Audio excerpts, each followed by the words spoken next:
మీకు తెలుసా? హిందూ పురాణాల్లోని ఈ కథ మిమ్మల్ని ఆశ్చర్యపరుస్తుంది. భక్త ప్రహ్లాదుడు తన తండ్రి హిరణ్యకశిపుని నుండి విష్ణు భక్తిని రక్షించుకున్నాడు. హిరణ్యకశిపుడు తన కుమారుడైన ప్రహ్లాదుని చంపడానికి ప్రయత్నించాడు మరియు విష్ణువు నరసింహ అవతారంలో ప్రత్యక్షమై ప్రహ్లాదుని రక్షించాడు. ప్రహ్లాదుడు తన తండ్రి చేత ప్రమాదాలకు గురయ్యాడు మరియు విష్ణువు అతనిని రక్షించాడు. హిరణ్యకశిపుడు తన కొడుకు ప్రహ్లాదుని విష్ణు భక్తివల్ల చంపడానికి ప్రయత్నించాడు. ప్రహ్లాదుడు విష్ణువును స్మరించి తన తండ్రి నుండి రక్షణ పొందాడు. హిరణ్యకశిపుడు తన కుమారుడిని చంపడానికి వివిధ మార్గాలను ప్రయత్నించాడు. విష్ణువు నరసింహ అవతారంలో ప్రత్యక్షమై హిరణ్యకశిపుని సంహరించాడు.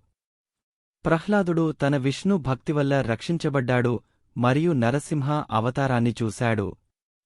విష్ణు భక్తివల్ల ప్రహ్లాదుడు రక్షించబడ్డాడు. ఇలాంటి తెలుగు పురాణ కథల కోసం సబ్స్క్రైబ్ చేయండి, బెల్ ఐకాన్ నొక్కండి.